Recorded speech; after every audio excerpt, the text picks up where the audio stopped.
الافلاک والاردین والصلاة والسلام علی من کان نبیا وآدم بین الماء والطین اما بعد فاعوذ باللہ من الشیطان الرجیم بسم اللہ الرحمن الرحیم۔ ہدیہ درود پیش کیجیے اللہم صلی علی سیدنا و مولانا محمد وعلی آلہ وعطرتہ بعدد کل معلوم لک۔ آج کا ہمارا درس جو ہے سورہ بقرہ کی آیت نمبر 59 سے سٹارٹ ہو رہا ہے۔ اس میں اللہ رب العزت فرماتے ہیں فبدل الذین ظلموا، تو ظالموں نے بات بدل دی۔ کون سی بات بدلی؟ جو ہم نے کل پڑھا تھا کہ حتتن کی بجائے انہوں نے حنتتن کہا۔ وہ جب دروازے میں داخل ہو رہے تھے بیت المقدس کے، تو حتتن کہنے کا حکم تھا کہ اللہ رب العزت سے معافی مانگو، لیکن از روئے مذاق انہوں نے حنتتن کہا، تو اس کی مذمت کر رہے ہیں اللہ رب العزت اس آیت میں۔ فبدل الذین ظلموا قولا غیر الذی قیل لہم، تو ظالموں نے بات بدل دی جو فرمائی گئی تھی ان سے، انہوں نے وہ کہا جو اس کے سوا تھا، یعنی اس کے علاوہ کچھ اور کہا۔ فانزلنا علی الذین ظلموا رجزا من السماء، تو ہم نے آسمان سے ان پر عذاب اتارا۔ عذاب کیا تھا؟ طاعون کا، جو ہم نے کل پڑھا یہ بھی، کہ اللہ رب العزت نے ان پر طاعون کا عذاب مسلط کر دیا۔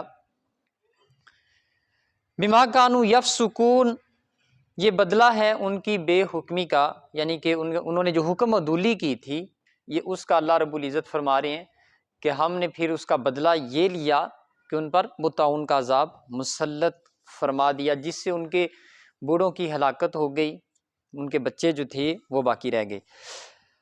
وَإِذِ اسْتَسْقَىٰ مُوسَىٰ لِقَوْمِهِ، اور جب موسیٰ نے اپنی قوم کے لیے پانی مانگا۔ موسیٰ علیہ السلام کا ذکر ہو رہا ہے کہ انہوں نے اپنی قوم کے لیے پانی مانگا۔ فَقُلْنَا اضْرِب بِعَصَاكَ الْحَجَرَ، تو اللہ رب العزت فرماتے ہیں ہم نے کہا موسیٰ علیہ السلام سے کہ اپنا عصا پتھر پر مارو۔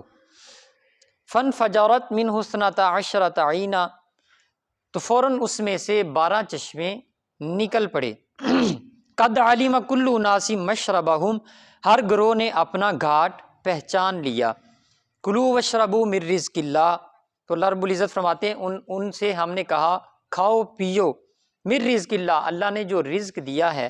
وَلَا تَعْثُوا فِي الْأَرْضِ مُفْسِدِينَ، اور زمین پر فساد نہ اٹھاتے پھرو۔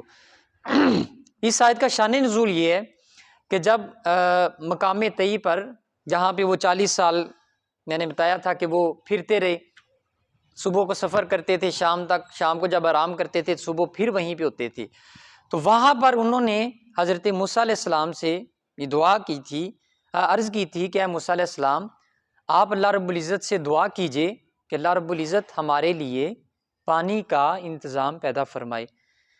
تو حضرت موسیٰ علیہ السلام کے پاس عصا تھا، عصائے کلیمی جسے کہا جاتا ہے۔ عصا یہ مسیت سے ہے، جس کا معنی ہوتا ہے، مسیت کا معنی ویسے ہوتا ہے گناہ یا نافرمانی، تو عصا موسیٰ علیہ السلام کو دیا گیا نافرمانوں کے لیے، نافرمانوں کو درست کرنے کے لیے۔ تو کچھ معاملات کا حل جو ہے وہ ڈنڈا بھی ہوتا ہے۔ تو آپ نے وہ عصا جو ہے وہ پتھر پر مارا، ایک پتھر تھا اس کے اوپر عصا مارا، اس میں سے 12 چشمے پھوٹ پڑے۔ تو اس میں فرما رہے ہیں اللہ رب العزت کہ ہر گروہ نے اپنا اپنا جو چشمہ تھا اس کو پہچان لیا۔ اس کا مطلب یہ ہے کہ وہ جو بنی اسرائیلی لوگ وہاں پہ موجود تھے، وہ 12 قبائل سے ان کا تعلق تھا، 12 قبیلوں میں تھے علیحدہ علیحدہ، تو ہر قبیلے نے اپنا گھاٹ پہچان لیا۔ وہ پہچان کس لیے لیا کہ فطری میلان ہو گیا ہر ایک کا اس طرف کہ یہ ہمارا ہے، یہ ہمارا ہے، یہ ہمارا ہے، یہ ہمارا ہے۔ وہ 12 جو تھی وہ ایک ایک کر کے ڈیوائیڈ ہو گئے تاکہ یہ لڑ نہ پڑیں۔ یہ اس لیے تھا علیحدہ علیحدہ ایک ایک گھاٹ تقسیم ہو جائے ان کے درمیان، کہ ان کے اندر پھر یہ ایک نیا تنازع کھڑا ہو جائے گا، یہ تو ہمارا ہے، یہ ہمارا ہے، یہ ہمارا ہے، یہ ہمارا ہے۔ ایک دن ایک بھرے گا پانی ایک گھاٹ سے، اگلے دن دوسرا آئے گا وہاں پہ، تو وہ پھر لڑائی شروع ہو جائے گی۔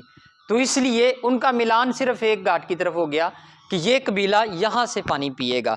تو یہ حضرت موسیٰ علیہ السلام کا یہ ایک معجزہ یہاں پہ اللہ رب العزت بیان فرما رہے ہیں کہ ان کے عصا کا یہ علم تھا، اور یہ قدرت تھی اللہ رب العزت کی عطا سے کہ پتھر پر وہ عصا مارا تو اس میں سے پانی کے چشمے پھوٹ پڑے۔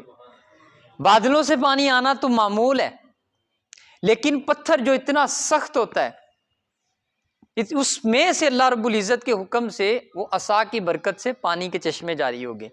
اب یہ موسیٰ علیہ السلام کی کیا معجزہ ہے، اور جب حضور علیہ السلام کی بات کی جائے تو آپ کی انگلیوں سے وہ چشمے جاری ہوئے۔ یہ حدیث پاک جو ہے مذکور ہے، غالباً حضرت جابر رضی اللہ تعالی عنہ آپ اس کو روایت کرنے والے ہیں کہ ہم ایک سفر میں تھے تو پانی کی قلت پیش آ گئی، پانی ختم ہو گیا۔ حضور علیہ السلام کی بارگاہ میں عرض کی گئی یا رسول اللہ صلی اللہ تعالی علیہ وسلم پانی ختم ہو گیا۔ آپ نے فرمایا کچھ بچا ہے؟ تو عرض کی گئی کہ یا رسول اللہ صلی اللہ علیہ وسلم یہ ایک پیالہ پانی کا ہے جو ہمارے پاس بچا ہے۔ تو حضور علیہ السلام نے اپنی انگلیاں مبارک اس پیالے کے اندر داخل فرما دیں۔ اب انگلیوں کی برکت یہ تھی کہ حضور علیہ السلام نے فرمایا آتے جاؤ اور پانی پیتے جاؤ۔ آتے گئے لوگ، صحابہ کرام آتے گئے اور پانی کو پیتے رہے، اور جب سب لوگ پی چکے تو پھر بھی پانی اتنا ہی تھا جتنا کہ شروع میں حضور علیہ السلام نے ابتدا فرمائی تھی۔ تو یہ انبیاء کرام کے معجزات ہیں۔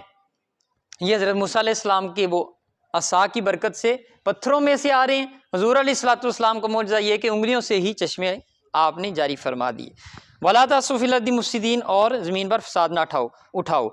اس سے اگلی آیت میں فرماتے ہیں وَإِذْ قُلْتُمْ يَا مُوسَىٰ، اور جب تم نے کہا، یعنی بنی اسرائیل کے لوگوں نے کہا یا موسیٰ، اے موسیٰ، لن نصبر علی طعام واحد، یہ ایک کھانے پہ ہمارا گزارا نہیں ہو رہا، ایک کھانے کے اوپر ہمیں صبر نہیں آ رہا۔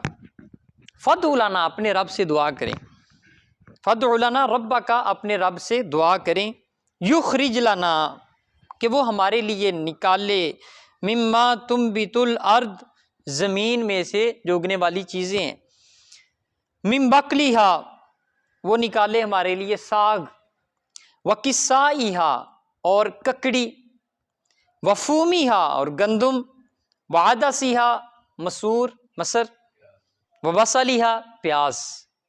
اپنے اللہ سے اب یہ دعا کریں، یہ جو من و سلوہ آ رہا ہے اس کو ہم صبح بھی کھاتے ہیں اور شام بھی کھاتے ہیں، اب ہم تھک گئے ہیں جی، کھا کھا کے اب ہم اک گئے ہیں، اب اپنے اللہ سے دعا کریں کہ وہ ہمارے لیے یہ جو چیزیں بیان کی ہیں، گندم، ساگ، پیاز، مسور، اب یہ ہمارے لیے اللہ رب العزت زمین سے اگائے، آسمان والا بند کر دے، ہمیں نہیں چاہیے۔ تو حضرت موسیٰ علیہ السلام نے فرمایا قال اتستبدلون الذی هو ادنی بالذی هو خیر، فرمایا کیا ادنا چیز کو بہتر کے بدلے میں مانگ رہے ہو؟ یعنی یہ چیزیں تو ادنا ہے، ابھی جو مل رہا ہے یہ تو اتنا بہتر ہے، آسمان سے آنے والا ہے، تو یہ ادنا چیز طلب کر رہے ہو بہتر کے مقابلے میں۔ اب یہاں پہ ایک چیز یہ دیکھیے کہ جو بنی اسرائیل کے مخاطب کرنے کا انداز تھا حضرت موسیٰ علیہ السلام کو، وَإِذْ قُلْتُمْ يَا مُوسَىٰ، اے موسیٰ، اب یہ انداز بھی تھوڑا سا معیوب تھا، جس انداز میں وہ بات کر رہے تھے، ایک نبی سے مخاطب ہو کے اس کا نام لے کے کہہ رہے تھے، حالانکہ عام امتوں کا اور بالخصوص صحابہ کرام کی سیرت کا جو درس ہے، انہوں نے بالعموم حضور علیہ السلام کو نام سے مخاطب نہیں فرمایا۔ کچھ شعراء ہیں جو صحابہ کرام شعراء تھے، انہوں نے نام مخاطب کیا، اور اس کے علاوہ کچھ جہاں پہ ضرورت پیش آئی نام کی وہاں پہ نام سے مخاطب کرتے رہے، لیکن ہمیشہ انہوں نے یا رسول اللہ یا نبی اللہ اس طرح کے القابات سے حضور علیہ السلام کو مخاطب فرمایا۔ تو یہاں سے یہ اندازہ بھی ہوتا ہے کہ وہ ان کے اندر جو ایک نبی کا ادب تھا وہ کس انداز، حالانکہ تھے وہ ٹھیک ہے، صحیح العقیدہ تھے، صاحب ایمان بھی تھے، لیکن ان کے جو ادب نبوت تھا یا ادب رسالت تھا اس کی یہاں پہ کمی نظر آ رہی ہے۔ پھر حضرت موسیٰ علیہ السلام نے انہیں یہ کہا کہ تم تو ایک ادنا چیز کو مانگ رہے ہو، سمجھانے کی کوشش کی، لیکن وہ اپنی ضد پہ اڑے رہے۔ کہ ہم یہ نہیں کھائیں گے۔ حضرت موسیٰ علیہ السلام جو کہنا چاہ رہے تھے کہ آپ اسی پہ اکتفا کریں، اس کی ایک وجہ یہ تھی کہ تم کھیتی باڑی کرو گے، کسانوں والا کام کرو گے جا کے، تو اللہ رب العزت کے ذکر سے غافل رہو گے۔ ابھی تمہیں صرف یہ مل جاتا ہے بنا بنایا، تم نے صرف کھانا ہے، اور اس کے بعد پھر اللہ رب العزت کی یاد میں تم مشغول ہو جاؤ، تو یہ تمہارے لیے اچھا موقع ہے۔ لیکن انہوں نے اس پر اصرار کیا کہ ہم اس کو اب مزید نہیں کھا سکتے۔ پھر حضرت موسیٰ علیہ السلام نے فرمایا اہبطوا مصرا فإن لکم ما سألتم، تو تم اتر جاؤ شہر میں، تمہیں وہ ملے گا جو تم نے مانگا ہے۔ یعنی اب اس میدان کو چھوڑنے کا وقت ہو گیا، فرمایا اتر جاؤ شہر کی طرف۔ تو مصر جو ہے اس کا معنی شہر بھی ہے، اور مصر سے مراد وہ مصر مقام جو جگہ ہے وہ بھی ہے، جیسے مدینہ سے مراد مدینہ منورہ بھی ہوتا ہے، اور مدینہ سے مراد شہر بھی ہے، جیسے وہ سورہ یاسین میں ہے نا، وجاء من اقصی المدینہ رجل یسعی، کہ ایک شخص جو ہے وہ شہر کی طرف دوڑتا ہوا آیا۔ تو مدینہ سے مراد شہر بھی ہوتا ہے اور مدینہ منورہ بھی، ایسے مصر سے مراد بھی شہر ہوتا ہے، اور مصر سے مراد جو ملک ہے مصر وہ بھی مراد ہوتا ہے۔ تو شہر کی طرف اترنے کا حضرت موسیٰ علیہ السلام نے کہا کہ اب اس کی طرف چلو۔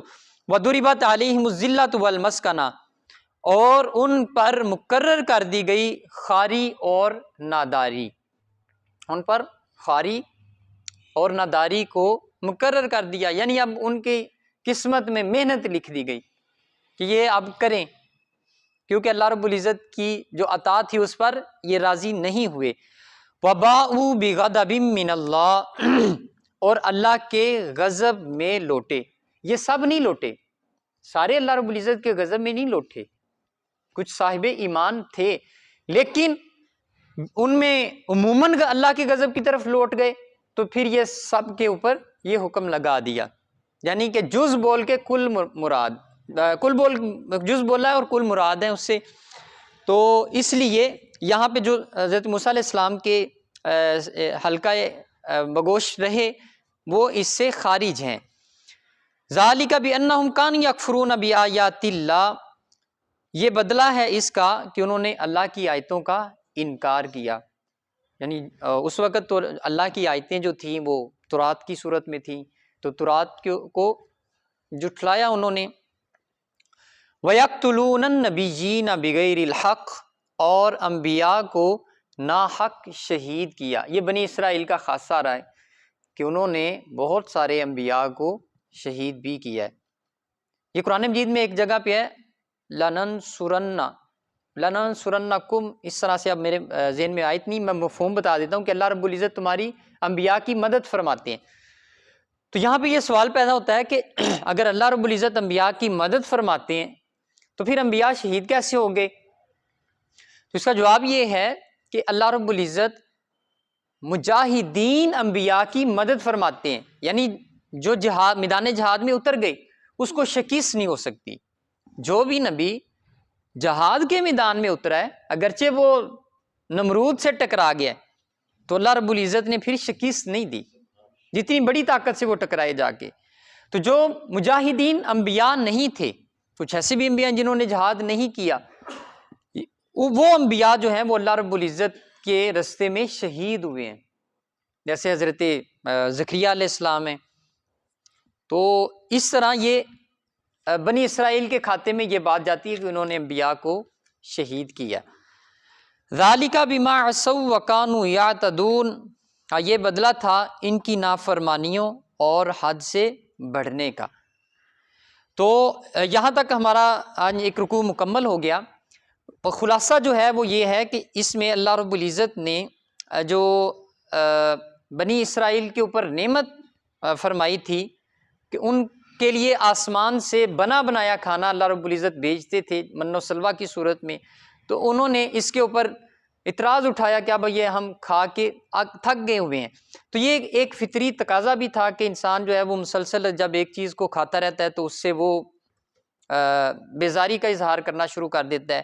تو یہ ان کا دعویٰ کسی حد تک ٹھیک بھی تھا، لیکن جس انداز میں انہوں نے یہ کہا اس کی مذمت کی گئی پھر حضرت موسیٰ علیہ السلام کہہ رہے تھے کہ آپ اس طرح نہ کرو، تو حضرت موسیٰ علیہ السلام کی رائے کا بھی احترام نہیں کیا، تو پھر اللہ رب العزت نے ان کے لیے آگے جو وعید تھی وہ بھی سنا دی کہ وہ حد سے بڑھنے والوں میں شامل بھی ہوئے، کیونکہ انہوں نے انبیاء کو شہید کیا۔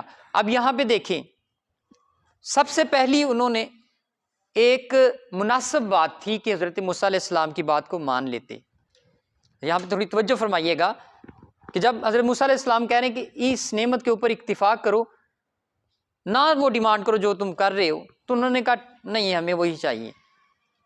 تو یہ ان کی بات بھی ٹھیک ہے، لیکن موسیٰ علیہ السلام کی رائے کا احترام نہیں کیا۔ پھر اس کے بعد ہوا کیا کہ وہ چھوٹی سی بے ادبی ہے، اس کے بعد یہ بات انبیاء کو شہید کرنے تک انہوں نے پہنچا دی۔ بات یہاں سے شروع ہوئی ہے بنی اسرائیل کی، ایک چھوٹی سی بات انہوں نے رد کی ہے، ایک نبی کی رائے کا احترام نہیں کیا، پھر وہ دلیر ہوتے گئے، دلیر ہوتے گئے، دلیر ہوتے گئے، ان کی باتوں کو رد کرتے گئے، آیتوں کو جھٹلانا شروع ہو گئے، اور بات کہاں پہ جا کے ختم ہوئی کہ انہوں نے انبیاء کو شہید بھی کر دیا۔ تو اس لیے نبی کی بات کا احترام جو ہے، چونکہ نبی جو ہے وہ اللہ رب العزت کی مشیت سے لوگوں کو تبلیغ کر رہا ہوتا ہے، اور اللہ رب العزت کے احکامات لوگوں کو پہنچا رہا ہوتا ہے۔ یہ جو موسیٰ علیہ السلام کہہ رہے تھے کہ ایسے نہ کرو، اس میں اللہ رب العزت کی رضا بھی شامل تھی، یعنی نبی ہونے کے ناطے اللہ رب العزت کی رضا بھی اس میں شامل تھی، لیکن وہ ایک معمولی بات کو ٹھکرایا، پھر وہ دلیر ہوئے اس پہ، پھر ٹھکراتے گئے اور بات یہاں تک چلی گئی۔ تو ہم بحیثیت امت محمدیہ جس طرح ہم قرآن مجید فرقان حمید کی آیات ہیں، یہ وحی مطلوب ان کی تلاوت کرتے ہیں ہم قرآن مجید کی، ان کا احترام کرتے ہیں۔ اس طرح جو احادیث صحیحہ ہیں، متواتر احادیث ہیں، ان کی طرف بھی اپنا رابطہ قائم کریں، ان کی طرف بھی رجوع کریں کہ احادیث ہمیں کیا درس دیتی ہیں۔ قرآن کی کئی چیزوں کی وضاحت جو ہے وہ احادیث کرتی ہیں۔ تو یہ مکمل شریعت جو ہے یہ یوں ہی ہوگی جب ہم حضور علیہ الصلوۃ والسلام کے فرامین کی طرف بھی اپنے رابطہ قائم کرنا شروع کر دیں گے۔ لیکن سب سے اول ترجیح جو ہے وہ قرآن ہے۔ گر تمی خواہی مسلمان زیستن، نیست ممکن جز با قرآن زیستن، کہ اگر آپ چاہتے ہیں کہ آپ مسلمانوں والی زندگی گزاریں تو پھر قرآن کو اپنی زندگی کا حصہ بنائیں، زندگی کا حصہ بنائیں۔ تو زندگی کا حصہ کیسے بنتی ہے کوئی چیز؟ اولاد ہماری زندگی کا حصہ ہوتی ہے، کھانا ہماری زندگی کا حصہ ہے، پینا ہماری زندگی کا حصہ ہے، سانس لینا ہماری زندگی کا حصہ ہے، یہ چیزیں ہماری زندگی کا حصہ ہیں۔